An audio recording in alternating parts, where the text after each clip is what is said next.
മുംബൈയിലെ മിത്തി നദി അഴിമതി കേസുമായി ബന്ധപ്പെട്ട് കൊച്ചിയിലെ കമ്പനിയിൽ നിന്ന് നിർണായക രേഖകൾ പിടിച്ചെടുത്തതായി എൻഫോഴ്സ്മെന്റ് ഡയറക്ടറേറ്റ്. മരടിലെ മാറ്റ്പ്രോപ്പ് ടെക്നിക്കൽ സർവീസസിൽ റെയ്ഡ് പൂർത്തിയായി.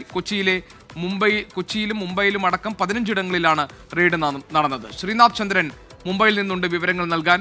ശ്രീനാഥ്, ഈ മിത്തി നദി അഴിമതി കേസുമായി ബന്ധപ്പെട്ട നിർണായകമായ രേഖകൾ പിടിച്ചെടുത്തു എന്നതാണല്ലോ എൻഫോഴ്സ്മെന്റ് ഡയറക്ടറേറ്റ് അറിയിച്ചിരിക്കുന്നത്.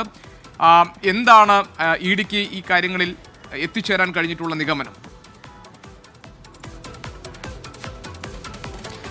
ജി.കെ, ഞാനിപ്പോൾ ഉള്ളത് ഈ മിത്തി നദിയുടെ കരയിലാണ്. ഈ നദിയുടെ കോലം ഇപ്പോൾ നമുക്ക് നേരിൽ കണ്ടു തന്നെ ബോധ്യപ്പെടുന്നതാണ്. മാലിന്യം നിറഞ്ഞ് ഒരു അഴുക്ക് ചാലായി മുംബൈ നഗരത്തിലൂടെ ഒഴുകുന്ന നദിയാണ്. ഇതിന് ആഴം കുറവാണ്, കാരണം അത്രയേറെ ചളിയും മാലിന്യവും ഇങ്ങനെ നിറഞ്ഞു നിൽക്കുന്നുണ്ട്. മഴക്കാലത്ത് ഇവിടെ വെള്ളം കയറുകയും ഈ നദിയിൽ നിന്നുള്ള വെള്ളം പ്രദേശത്താകെ നിറയുന്ന ഒരു സാഹചര്യവുമാണ്. 2005 അന്ന് വെള്ളപ്പൊക്കമുണ്ടായ സമയത്താണ് ഈ നദിയിലെ ചളി എല്ലാ വർഷവും കൃത്യമായി നീക്കം ചെയ്യണം എന്നുള്ള നിലപാട് BMC മുംബൈ കോർപ്പറേഷൻ സ്വീകരിച്ചത്. അതിൻ്റെ തുടർച്ചയെന്നോണം ഈ ചളി നീക്കാൻ ഏൽപ്പിച്ച കരാറുകാരാണ് വലിയ അഴിമതി ഓരോ വർഷവും നടത്തി. 2021-നും 2023-നും ഇടയിലുള്ള സമയത്തെ അഴിമതിയെക്കുറിച്ചാണ് ഇപ്പോൾ ED അന്വേഷിക്കുന്നത്. നേരത്തെ മുംബൈ പോലീസിന്റെ സാമ്പത്തിക കുറ്റാന്വേഷണ വിഭാഗം അന്വേഷിച്ച കേസാണ്. പിന്നീട് അത് ED ഏറ്റെടുക്കുന്നു.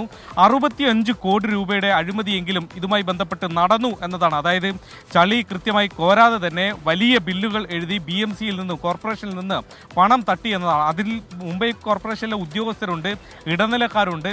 ഒരു സിനിമാ താരത്തിന്റെ പേര് പോലും ഇപ്പോൾ അന്വേഷണ പരിധിയിലുണ്ട്. ദിനോ മോരിയ എന്ന മലയാളത്തിലെ ബാന്ദ്ര അടക്കമുള്ള സിനിമകൾ അഭിനയിച്ചിട്ടുള്ള നടനാണ്.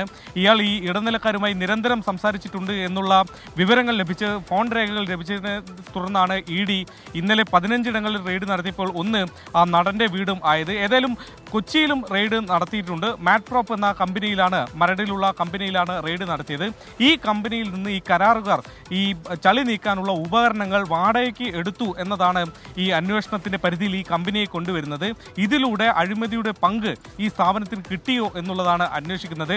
2018 മുതൽ 22 വരെയുള്ള കാലയളവിൽ ഈ സ്ഥാപനം ഉടമകൾ വാങ്ങിച്ചു കൂട്ടിയിട്ടുള്ള സ്വത്തുക്കളുടെ വിവരങ്ങളാണ് ഇപ്പോൾ ED ശേഖരിച്ചിട്ടുള്ളത്. ഇത് അഴിമതിയിലൂടെ ലഭിച്ച പണം കൊണ്ടാണ് ഈ സ്വത്തുക്കൾ വാങ്ങിയത് എന്നതാണ് ഇപ്പോൾ അന്വേഷിക്കുന്നത്. അങ്ങനെ ഇതിനോടകം തന്നെ 13 പേർ ഈ കേസിൽ പ്രതികളാണ്. ഈ കേസിന്റെ അന്വേഷണം ഇപ്പോൾ ED നടത്തുന്നു. അതിൽ നിർണായകമായ ഒരു ഘട്ടമാണ് ഇന്നലെ മുംബൈയിലും കൊച്ചിയിലുമായി നടത്തിയ വ്യാപക റെയ്ഡ്. ജി.കെ, ശരി, ശ്രീനാഥ് ചന്ദ്രൻ ആണ് വിവരങ്ങൾ നൽകിയത് മുംബൈയിൽ നിന്ന്. മിത്തി നദി അഴിമതി കേസുമായി ബന്ധപ്പെട്ട സുപ്രധാനമായ രേഖകൾ എൻഫോഴ്സ്മെന്റ് ഡയറക്ടറേറ്റ് കണ്ടെത്തിയ സാഹചര്യത്തിലാണ് ശ്രീനാഥ് മറ്റു വിവരങ്ങൾ കൂടി പങ്കുവച്ചത്.